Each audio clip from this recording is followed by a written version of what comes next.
let's jump right into it. First, you want to start out by seeing how you want your cut to be laid out. Depending on how long you want the cut or how wide you want the cut is totally up to you. You can make it your own, but I'm just taking a brown eyeliner pencil here and drawing out exactly where I want my cut to be. Then I am taking some liquid latex and just some regular cooking flour.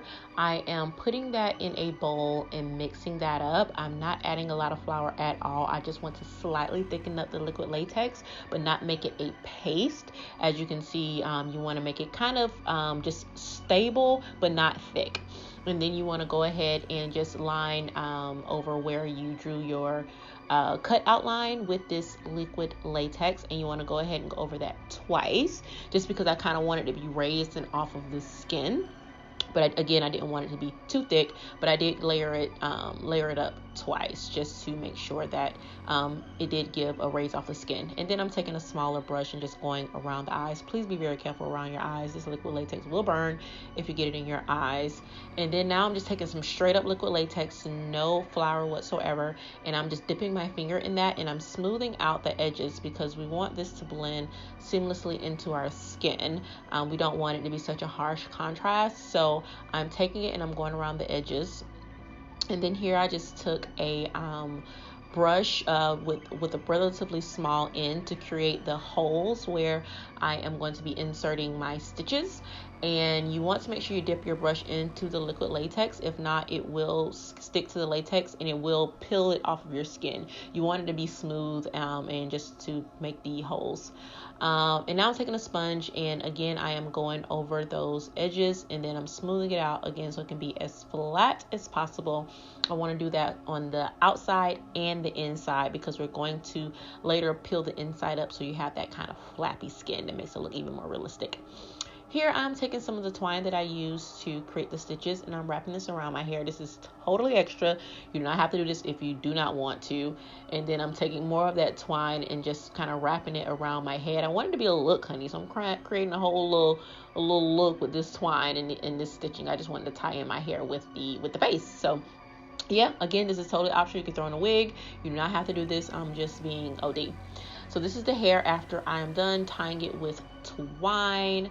And now we're going to go into the face. I am taking Huda Beauty's, I think it's the Faux Filter foundation. I'm not sure what it's called, but her new foundation, child. I'm taking that and I am going over the entire face. I don't know why this looks so orange right now. I think that my lighting was slightly off. This lighting was in and out the entire video, but you will see that it neutralizes, it levels out. So it's not just going to be like orange on my face the way that it's looking right now. So just bring that down to the neck. Again, smooth to smooth. And you want to make sure you go over the liquid latex as well. So again, it looks like your skin and not, it dries this clear and then this kind of nudie color. So just make sure you want to blend that in. So blend, blend, blend. Then I'm just taking my Fenty Beauty concealer. Absolutely love and adore this concealer. And I'm just concealing the normal spots except for my nose and my forehead because that's in the center where the slit's going to be. And then I'm taking this Maybelline Super Stay foundation stick. I think it's in shade 370, like deep bronze is what I use to contour with. You want to go ahead and blend out that concealer as if you were doing your normal makeup, just with a little extra something on your face. And then you also want to blend out that contour. And also I just hit a little bit on my chin as well. Everywhere except for, like I said, my forehead and my nose is where I highlighted. And then now I'm blending out the contour. So whatever makeup look you want to go with that. I'm just doing just kind of a standard, my kind of everyday kind of go-to, minus the Huda. And then I'm just taking some Laura Mercier and I'm setting the rest of the face, and I set the under eyes with Fenty Beauty's powder. Love that powder. It is so bomb. If you don't have it, go get it. Bronzing up. Again, do you, boo, whatever you like, how you like your face to look. Snatch your face. Do a little dance real quick. And then I'm taking this Cover FX blush duo. Love this duo. They have so many shade options. I would say definitely go get it. Now you just want to take a tool, whatever tool you have. I'm just taking like this little spatula looking thing, and I am lifting up the edges of that liquid latex that we laid down in the center. Again, like I said, I kind of wanted this to look raised, and I wanted the edges to look like they were literally skin, like peeling off. I just slit it open and the skin's all folded back. So I'm just going in the inside, not the outside, just the inside, and peeling that back off of the skin. and creating just this flappy, gross looking skin. And then once we add the blood, it's going to look even more gory and nasty and disgusting. Is this giving anyone, like, make anyone's skin crawl? I don't know. I like it. Love it. So now I'm taking this Mayron Paradise water activated paint, and it's not sure the shade. I'll put everything in the description box, but it's just their pure red, and I'm taking that and going in the inside of that cut. This is going to be the base for all the blood that we're going to lay down later. Again, be careful around your eyes. Make sure you don't get this in your eye. This paint is so bomb and so pigmented. Literally, I just stuck this little sponge in some water and dipped it right into the pan, and the color payoff is bomb. Love this stuff. All of their shades is super cute. So just doing a little doody-doo, and boom, got a full face. Look at that magic. Now I'm just taking a black like just eyeliner. I think this is the Maybelline eyeliner. And I am going over those holes that we created for our stitches just to create some sort of depth. And don't do this part. For whatever reason, I decided to kind of just put some of that black eyeliner in the center, trying to make it deeper, but the blood is so deep, you really don't need to do that. What you do need to do is blend out where you put the black around the holes. And then here I'm going right underneath the cut. I would recommend doing this and just making that dark, because where it will be cut and inset, it will be darker there. So I'm just kind of taking this very messily. It does not have to be neat at all, and smudging that black in there. Now we're taking our Mayron coagulated blood. I absolutely love this stuff. It is so sticky, and it looks so realistic, and it's so deep that it looks like actual coagulated blood. I believe it's like corn syrup or something like that. It's definitely edible and like food color. But yes, I'm just going all inside the cut. Make sure you get underneath those little flappy folds and just go ham with this stuff. Get it over everything. You don't want any of that like bright red sticking out. You just want it to be this deep, bloody, gory, gooey, ooey mess.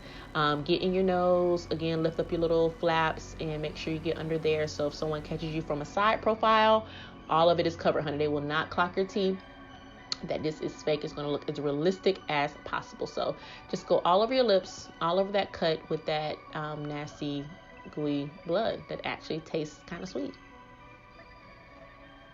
See, I got it in my mouth there. I had to get some of that out of there.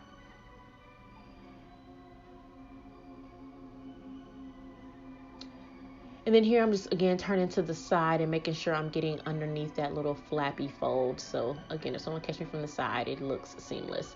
Here I am taking my twine that I got from Hobby Lobby. Just got a spool of twine, and I'm measuring out the stitches just from hole to hole, and I'm cutting that. This step, do not do this step in the order that I'm doing it. Do not put this on before you put your stitches on, because I messed up and I got all of this slippery blood inside of my stitches and the holes for my stitches, and I could not get the stitches to stick. You're going to see in a minute the struggle was absolutely real. So do not do this before you place your stitches. Place your stitches first and then go in and make it all bloody and nasty. So you'll see here in a second, I had to go in and clean out those holes with a Q-tip just so I can get my stitches to stick. And there I am with this Q-tip after I realized I done messed up. And now I'm just taking some spirit gum and I'm putting it in those holes to make it sticky for my stitches to actually adhere to that liquid latex. And being that I put the blood in there first and kind of got it all wet and it was hard to stick, I end up later having to dip my stitches into liquid latex to actually get them to stick. And you'll see that here in just a second. Let that dry, and then you want to go and try to get your stitches to stick in those holes. As you can see, nothing. It was not working. So I dipped it in some liquid latex, and then I went back over and I attached it in those holes. Hold it for a quick second, and then boom, you're good to go. You want to continue that all the way down your face, all the way to the bottom.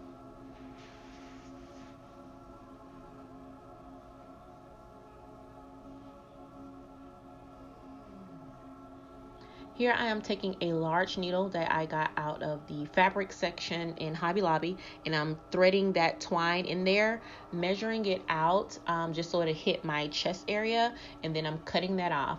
And then I took some spirit gum. You want to tap until that gets sticky, and then you want to stick that right on at the bottom of that last stitch. You can see that those little that white kind of clumping around the stitching, that is the liquid latex I end up having to stick my stitches in so that they can adhere to my face, because latex will stick to latex.